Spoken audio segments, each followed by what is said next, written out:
It's disgusting that almost every day we learn of another person being terrorised, robbed and attacked in their home. For Christ's sake, get a bit of vision. We want justice. Carrying signs and chanting, "We want justice," more than 2,000 angry Australians delivered a personal message to Parliament's doorstep. They're fed up with false promises and sick and tired of living in fear. We want justice.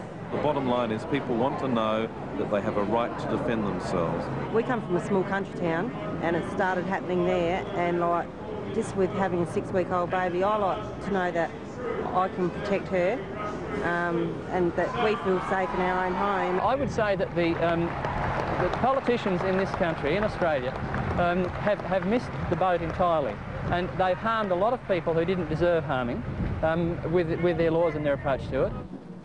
A gun buyback that forced law-abiding citizens to surrender their firearms in a nationwide roundup and meltdown of all semi-automatic firearms and pump-action rifles and shotguns. 640,000 ordinary conventional firearms confiscated and destroyed.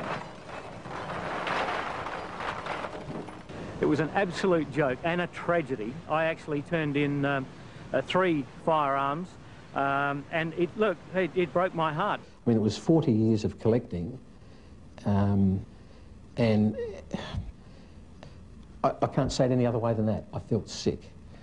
I had to hand them in, because if I didn't, I was going to jail. There's no ifs or buts about that. By taking that gun away from me, they've stolen something from me. A right stolen by their government, promising safety in return for its gun bans. But now citizens know the frightening truth. The cost of lost liberty can be measured in the loss of life. It's become very, very obvious, even to blind Freddie, that the expenditure of $500 million has done absolutely nothing to reduce crime. It certainly didn't do what the government touted it would do, which was to reduce crime. It hasn't done that at all. In fact, there's been more. This has been a lot of bull and hasn't really done much to help society and with its problems. Cold, hard facts the anti-gun forces can no longer escape. Armed robberies have skyrocketed, up 69%. Assaults involving guns rose 28%. Gun murders increased 19%. And a new phenomenon, home invasions jumped 21%. An increase politicians insist they can't explain because they're still trying to legally define what a home invasion is and what the penalty should be. Part of the difficulty is that there is no clear definition of home invasion in the law. Never cease to be amazed at the ingenuity of lawyers. If the politicians want a pay rise, boom, that's done in 20 minutes. But to define home invasion, what a joke. I have no trouble at all in defining what a home invasion is. I think if someone sets their foot inside your door uninvited, they are invading your home and your privacy. And victims who have survived home invasions don't need a definition. They've lived through hours of terror. Arthur Field was tied up, his hands and feet taped, his phone lines cut, while 2 robbers ransacked his house. And they jumped on me and knelt on my chest and grabbed me around the throat because I immediately started calling out, "Help." I don't know how many men, they start smashing the windows. There was a lot of glass shattering, a lot of noise outside, and I stood in the kitchen, I was trembling. The Zawadzkis remember thugs running through their home, demanding money and threatening to kill them. Mr. Zawadsky says if he had a firearm, the suspects never would have gotten away. Do you will stand, waiting till you get killed? Or you will defend yourself? Tell me true, you will defend yourself. Scars that never heal, citizens left powerless. But it's criminals who have been empowered and emboldened by the new gun laws because the innocent can't fight back. What's happening today is that the offender, the bad guys, are happy to break into somebody's house. They're not frightened to break into somebody's house while they're at home.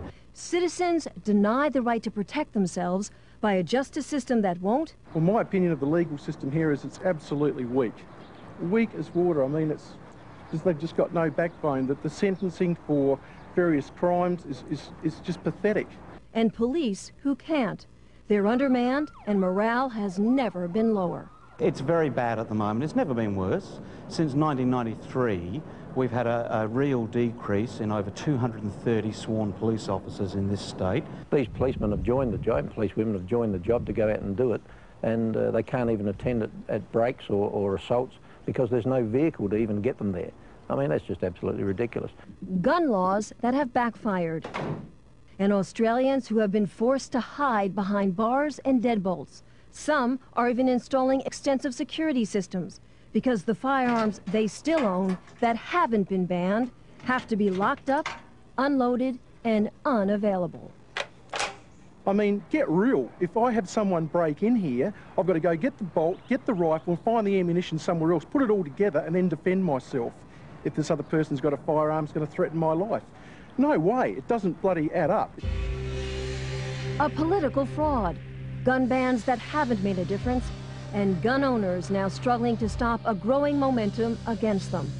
The people pushing the removal of guns from the Australian society are already saying that's only the first step. Publicly, that's only the first step. Now we want the handguns, we want every other firearm. They're warning to Americans, don't think it can't happen to you. It can, and it already is. Unless you, as a firearms owner, get off your butt now and start to oppose those that want to take them off of you right here and now, I would say that within 5 to 10 years, the restrictions on gun owners in America will be similar to what happens in Australia. Don't trust your politicians. Get in there, keep on their backs. Be a member of the NRA, be a member of your local gun club. Be part of the NRA and never, ever, ever give up your freedoms, because that's, in the end, that's all you've got. If you think you have rights, tomorrow the government can take them away from you. I think the Americans have to be very, very careful because, you know, their rights will be quickly eroded as ours have, and we don't have a chance in hell of getting those rights back.